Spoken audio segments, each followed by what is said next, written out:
2024 წელს საქართველოსთან 271,150 დოლარის ღირებულების თითქმის 34 ტონა თაფლი გაიყიდა, რაც 2023 წელთან შედარებით 64%-ით, ხოლო მოცულობაში თითქმის 70%-იან შემცირებას ნიშნავს. ექსპერტის თანახმად, საქართველოსთან თაფლის ექსპორტი 2019 წლიდან გააქტიურდა რეკორდულ ნიშნულს 2022 წელს მიაღწია, რის შედეგადაც კლების ტენდენცია ფიქსირდება. თაფლის ექსპორტი მკვეთრად შემცირდა ევროკავშირში, საქსტატის მონაცემებით გასულ წელს ევროკავშირში მხოლოდ 1,12 ტონა ნატურალური თაფლი გავიდა, საექსპორტო ღირებულება კი 6,510 ამერიკული დოლარი იყო. შედარებისათვის 2023 წელს ევროკავშირში 457,890 ამერიკული დოლარის ღირებულების თითქმის 73 ტონა თაფლი გავყიდეთ, კლება 98,9%. ევროკავშირში თაფლის ექსპორტის კლება ასევე 2002 წლიდან ფიქსირდება. 2024 წელს ევროკავშირის ქვეყნებს შორის საქართველოსთან თაფლი მხოლოდ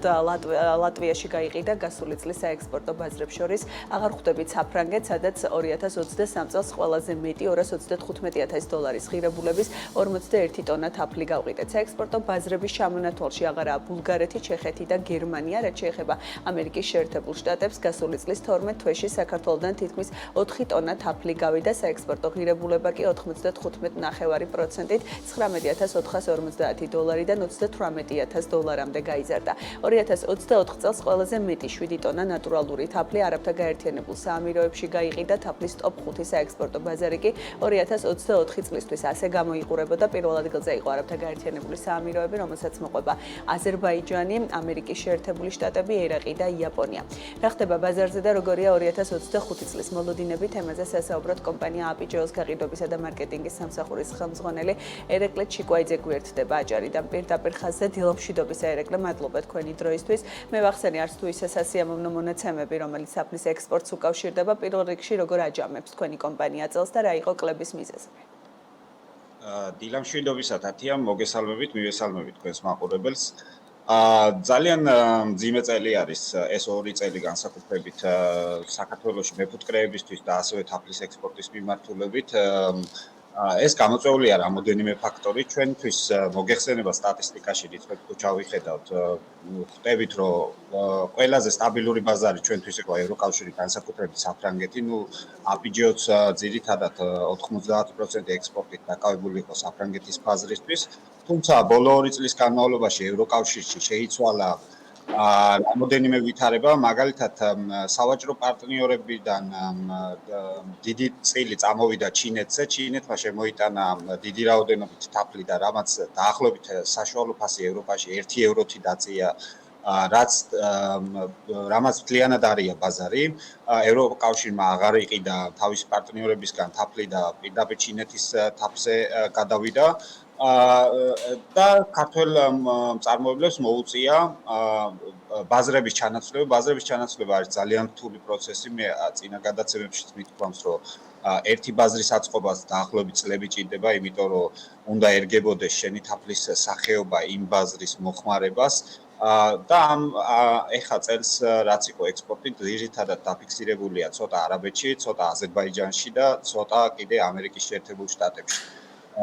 ეს ერთი ფაქტორია. მეორე ფაქტორი ჩვენ თათია ჩავატარეთ შიდა ბაზრის კვლევა მაღაზიაზე, თაროებში რა ფასიც არის ქართულ თაფლზე და დაახლოებით დადგენილია, რომ საშუალოდ 1 კილოგრამის ფასი არის 30-დან 40 ლარამდე ადგილობრივ დახზე, რაც არის როგორც ევროპის ბაზრისთვის, ასევე ამერიკის ბაზარზე მაღალი ფასი. და შესაბამისად ძალიან რთულია ქართული თაფლის ამ ფასის სახეობას მოუძებნო უფრო მაღალი ფასის ბაზარი და შესაბამისად მოახდინო მისი რეალიზაცია. აი ესეთი სურათი არის ამ ეტაპში. რა არის ალტერნატივები საქართველოს თაფლისთვის? თქვით, რომ საფრანგეთი იყო ერთ-ერთი მთავარი და ფასთა პოლიტიკის გამო ვეღარ გაგვაქვს. რომელი ბაზრებზე გვაქვს პოტენციალი, რომ გავიტანოთ? კიდევ ერთხელ რომ ვახსენოთ, რატო არის ევროკავშირის ბაზარი ჩვენთვის მნიშვნელოვანი, იმიტომ რომ ჩვენი კანონმდებლობა მთლიანად არის განმოკოპირებული ევროკავშირის კანონმდებლობიდან, ეს როგორც ხარისხობრივი მაჩვენებელი შეეხება თაფლში, ისე უნებლობის მაჩვენებელს და ევროკავშირის ეს კანონმდებლობა არის მსოფლიოში ნომერ პირველი სტანდარტი და ჩვენც ამ სტანდარტს მივყვებოდით. შესაბამისად ყველაზე მორგებული ვართ ევროკავშირის ბაზარს, თუმცა სადაც ევროკავშირის ბაზარს ხარ მორგებული, იქ სოფლიოს ნებისმიერ ბაზარზე უკვე მაღალი სტანდარტით სარგებლობ. ეხლა რომ აგიხსნათ როგორ უნდა მოხდეს ბაზრების ჩანაცვლება, ძალიან რთულია, იმიტომ რომ ჩვენ როგორც კომპანიამ, მაგალითად ვცადეთ ამერიკაში 100-მდე თაფლის წარმოებელ კომპანიასთან ჰქონდა კომუნიკაცია, რათა მოხდენილიყო ბაზრის ჩანაცვლება, თუმცა როგორც ამერიკის შეერთებული შტატები, ასე ყველა ქვეყანა თავის კერძო შიდა ბაზარს იცავს, ესე ვთქვათ და ძალიან რთული არის ამ ფასდასხვაობით ამერიკაშიც მოახდინო დიდი რაოდენობით ქართული თაფლის რეალიზაცია, რადგან ეს ძიმე ლოჯისტიკურ საკითხებს უკავშირდება, მოგეხსენებათ ოკეანის იქეთა ამერიკა, თუმცა ასევე ძალიან მნიშვნელოვანია, რომ ჩვენ საქართველოს თურქეთთან, ჩვენს მეზობელ ქვეყანასთან 2007 წელს დავდევით თავისუფალი ვაჭრობის ხელშეკრულება, სადაც გვაქვს 200 ტონა თაფლის ექსპორტის კანონმდებლობით დაშვებული ნორმა, თუმცა დღემდე 2025 წელია და აი 10 წლები გავიდა და 1 კილოგრამი თაფლი ლეგალურად თურქეთში არ არის გასული, რაც სახელმწიფოს მხრიდან ჩართულობას მოითხოვს. მე ვეცადე, რომ ეს ბაზარი გამერგვია და წავაწყდი 1000-ნაირ პრობლემას, ეს არის სრულიად უცოდინარი, ანუ არანაირ პრაქტიკა არც საბაჟო დეპარტამენტს, არც აქაუნტ წარმოებელს მაგ ხრივ შეხება არ ქონია, არც სახელმწიფოსგან იცის თუ რა ნაბიჯები უნდა გაიაროს იმისთვის, რომ თურქეთის ბაზარზე შევიდეს. მოგეხსენებათ, რომ საქართველოში თაფლის ფასი ისეთია, რომ მხოლოდ რამოდენიმე ქვეყანა დაგვრჩება საბაზროდ. საქართველოში თაფლის ფასის აწევას ბევრი ფაქტორია, მაგაზე შეგიძლიათ ცალკე ვისაუბროთ, მაგრამ ის ქვეყნები, რომლებშიც საქართველოზე მაღალი ფასი არის ერთადერთი თურქეთი, მეორე შეიძლება იყოს ირანი, მესამე შეიძლება იყოს ამერიკა და მეოთხე შეიძლება იყოს საუდის არაბეთი. დანარჩენ სხვა შემთხვევებში ფასი გათანაბრებულია გლობალურ ვაჭრობაზე ზიან და ანუ ლამის ამერიკაშიც და ევროპაშიც დაახლოებით თანაბარი ფასი შეიძლება 1 ლარით იყოს განსხვავება ამერიკულ ფასზე, როცა საბიტუმო ვაჭრობაზეა საუბარი. და ჩინეთი, რაც ჩვენთვის მე არ ვიცი ზოგი მეფუტკრეებთან დადებითი განწყობით უყურებს ჩინეთის ბაზარს, თუმცა ჩინეთი მოგეხსენებათ, რომ არის ნომერ პირველი მწარმოებელი მსოფლიოში, ასევე ნომერ პირველი გამყალბებელი მსოფლიოში და ბაზრის არევების ექსპერტები არიან. და შესაბამისად მე ამჯერა რომ ქართული თაფლს რაიმე პოტენციალი აქვს ჩინურ ბაზარზე. ამიტომ ჩვენთვის ყოველთვის მნიშვნელოვანია რომ ჩვენ დავსხდეთ ევროპის ბაზარზე, რადგან ჩვენი ყვავილების ბაზა ემთხვევა ევროპის და მათ შორის სამხრეთ ევროპის და დასავლეთ ევროპის ყვავილების ბაზას და იქაური მომხმარებლისთვის ადვილია გაიგოს თუ როგორი გემოსია ქართული თაფლი, რადგან თვითონაც იგივენაირი სახის თაფლები მოყავთ.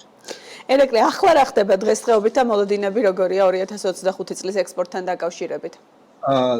საინტერესო კითხვაა, მოკლედ ჩვენც ბიზნესი როგორც ასეთი ქართული მწარმოებლების საკმაოდ გაურკვეველ მდგომარეობაში ვართ ევროკავშირის ბაზართან მიმართებით. იმედია რომ გლობალური პოლიტიკიდან და ამ გეოპოლიტიკიდან გამომდინარე ჩინეთის ძალაუფლება ევროკავშირის ქვეყნებში სავაჭრო ძალაუფლება დაეცემა ან რაღაც ტარიფს დაეფუძნება, რაც საშუალებას მისცემს თვითონ ევროკავშირის ქვეყნებსაც რომ საკუთარი თაფლი გაყიდოთ. მე ხდება მრავალი პროტესტი, მათ შორის საფრანგეთში, სადაც ჩვენ ვყიდით რომ ისინი აპროტესტებენ ჩინური თაფლის შემოტანას და რეალიზაციას, რადგან ადგილობრივმა მეფუტკრეებმა საერთოდ ვერ გაყიდეს, ასე რომ ყველაფერი დამოკიდებულია გლობალურ ეკონომიკის ცვლილებაზე, ასევე ჩვენთან დაფიქსირდა ახალი დაავადება საფუტკრეში, რომელიც ცალკე თავის ტკივილი არის მეფუტკრისთვის, ეს არის ტროფილელაპსი.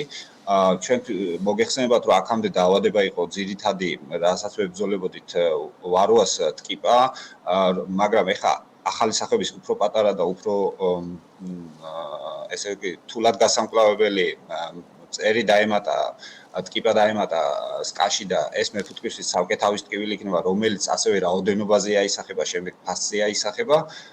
ასევე ჩვენ ვართ მუდმივად ბრძოლაში, ვცდილობთ ახალი ბაზარი ვიპოვოთ, ვცდილობთ გავარღვიოთ რაღაც ისეთი ბაზარი, რომელიც ჯერ არ ყოფილა და არ გავსულვართ, თუმცა გაქვს რამე კონკრეტული მოლაპარაკება კონკრეტულ ქვეყნებთან? ყოველთვის თათია დაახლოებით ანუ ვზივართ და ჩვენ სოფლიო ბაზარზე ვინც არის ძირითადი მწარმოებლები ვიცნობთ პირადადაც ტელეფონის კომუნიკაციაც გვაქვს, მეილით კომუნიკაციაც გვაქვს, უბრალოდ ყველა ბაზარი თავის მხრივ გაჯერებულია, ყველას თავისი შემსყიდველი ყავს და ვცდილობთ ის ნაპრალი ვიპოვოთ, სადაც შეგვიძლია ჩვენი ადგილი ვიპოვოთ იმ ბაზარზე. მათ შორის ვცდილობთ, რომ ისევ საფრანგეთთან დაუბრუნდეთ ვაჭრობას აღდგენაზე, იმიტომ რომ საფრანგეთში ეხლა როგორ შეიძლება სიტუაცია და ჩინურ თაფზე უარს იტყვიან თუ იმიტომ რომ შიდა ქვეყანას ევროპაში კონკრეტულად ქვეყნებს აქვს შიდა რეგულაციები და შეუძლიათ შეზღუდვები დააწესონ. ამის მიხედვით შეიძლება სიტუაცია და შეიძლება უფრო მეტი პროგნოზი გითხრათ, როდესაც მოსავალს აიღებს მეკუთვნე, რაც მაისის თვეში მოხდება და უკვე გვეცოდინება რა რაოდენობის თაფლი გვაქვს და სად შეგვიძლია რომ ეს თაფლი მივმართოთ. ერეკლე, მადლობა. დავალოდებით სიახლეებს და განვაახლებთ თქვენთან ერთად ინფორმაციას. ერეკლე ჩიკვაიძეს უსმენდით აბიჯაოს გაყიდვების და მარკეტინგის სამსახურის ხელმძღვანელი პასუხობდა საქმიანი მინისტრი.